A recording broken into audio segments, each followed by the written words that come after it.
I was a kid, I spent all day in the summer and on weekends playing outside. Did you? Well, things these days are very different. Technology has become a permanent part of our kids' lives. Carolina Impact's Suzanne Stevens has more on the new health concerns relating to smartphones and how we use them. Do you by chance have one of these in your hand right now? Nope, this is not the remote. It's a smartphone, and they're ubiquitous. So much so that doctors are now sounding alarm bells about addiction and social issues, even changes in the brains of developing children and teenagers. Oh, what's wrong with this picture? Actually, absolutely nothing, but yes! Think about it. Timmy and Chris Cotton are not playing video games.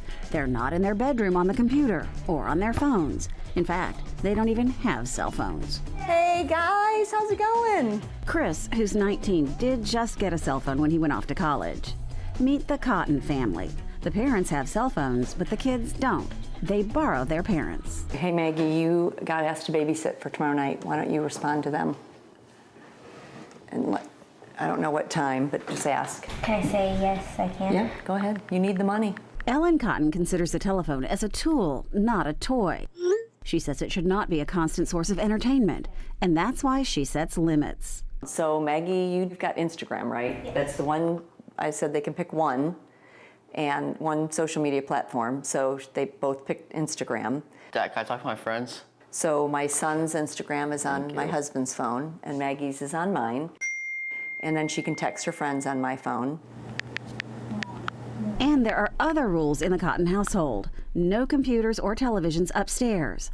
All homework must be done downstairs. And when's your next Spanish exam? All Timmy's friends have cell phones, and he says it can be a little awkward, but he's used to it. I mean, it's just like my normal lifestyle. I've never had a phone. I mean, it doesn't really feel weird to me at all, though. It's kind of strange. The American Academy of Pediatrics warns about sexting, cyberbullying. Extensive time on the internet is correlated with depression. Boys are prone to something called internet gaming disorder, sleep problems, obesity, and the list goes on. All because of television, the internet, and your cell phone. If you're a parent, the number one most important thing you can do is delay their use of technology as far as you can. Tom Kirsting is a psychotherapist and school counselor. He has written a book on how to help children manage their use of media. He says teenagers are acquiring attention deficit hyperactivity disorder because technology can change how children's brains develop. If you're spending 9 hours a day in this highly stimulating, fast-paced, bang, bang, bang, quick world, okay, and then you have to go sit in a classroom for 42 minutes, 8 times a day, how does your brain focus? The answer is it doesn't. He also says the family dynamic can suffer when face-to-face communication breaks down. Mom on her phone, Dad watching TV, Johnny upstairs playing video games, and Sarah on her phone or on her iPad doing social media, and very little interaction in the family system. The Cottons are not a disengaged family. I'm giving them their childhood. They're not being controlled by the phone, because all these kids I see, the phone is kind of controlling their behavior and their actions and their friends and their friendships. And I don't want the phone to control my kids' lives. The American Academy of Pediatrics recommends no technology in a child's bedroom. Avoid screen time for 1 hour before bedtime. No technology during dinner. Come up with a family media plan. Don't let your child use entertainment technology while doing homework. Limit their screen time to approximately 2 hours a day. Parents, be a role model with your own phone use and learn to say no. We have to say no to our children. If our kids are in the car with us and they think they're going to put on their iPad or their phone, no, that thing's going off. We're going to talk. We're at a restaurant, same concept. I just want to see when he has exams coming up. Some people think, oh, she's being a helicopter mom, or I'm over protecting my kids, but I see it the opposite, that I'm giving my kids a lot more freedom. They're not tethered to me by a phone. I don't know where they are. The next time you take your child to the pediatrician, expect the doctor to ask about technology in your home, as emerging research looks at the benefits and the risks. Suzanne Stevens joins me now on set with more. This is such a hot button issue for so many moms.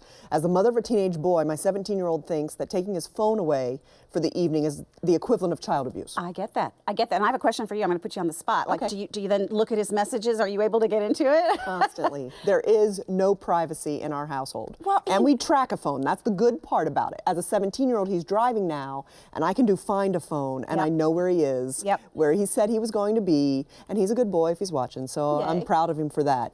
But he sure does have this attachment to that know. phone like a security blanket. And you know, it sounds to me like you're actually playing it pretty smart. And that's another thing. You know, the pediatricians will talk to you and to the kids when you come in for your, wellness checks.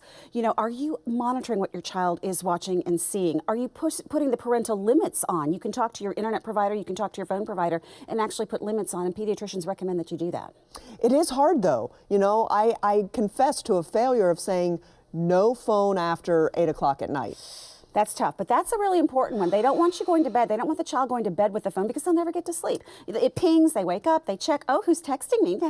You know. Right. No, he has to charge the phone. When he goes to bed, it charges out in the family room. Perfect. So I can't take it to bed, but I've not been successful at taking it away by like 8 o'clock just to have family conversation time. Well, he'll say, oh, I need it for homework. I need to check yes, online. do you know my son? Well, I've had teenagers too. I need it for homework. Talk to us a little bit. I also understand there's a difference between boys and girls. There is.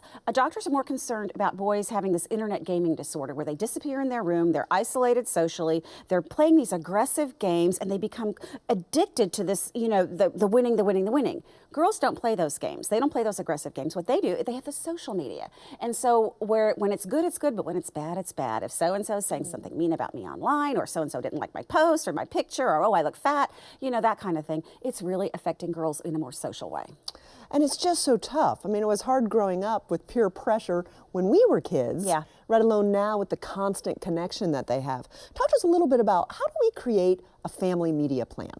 Well, the first thing, if you're looking for guidance, the American Academy of Pediatricians has guidelines online on their website about how to create a family media plan. And your doctor also will talk to you about that. And it's important to involve the children and the parents and set the rules together, things that you can all live with, and put it in writing and agree on it. And then our job as parents is to enforce it. And it's that enforcement because, boy, they like to push our buttons. I know, it's tough. It's tough. And but take it to the next limit. no means no. Amen. I'm with you. Suzanne, such great information. Is there one final tip that people should be aware of before we let you go? Well, I think I like what our expert said. If you can delay it as much as possible, getting the cell phone, choose that time wisely. And if you need to bounce it off a bunch of people, do it. But the time when you get that cell phone, that's a game changer from here all the way over here. Yeah, there's no going back. Right, that's right. But it's great information. Suzanne Stevens, we so appreciate this information. My pleasure.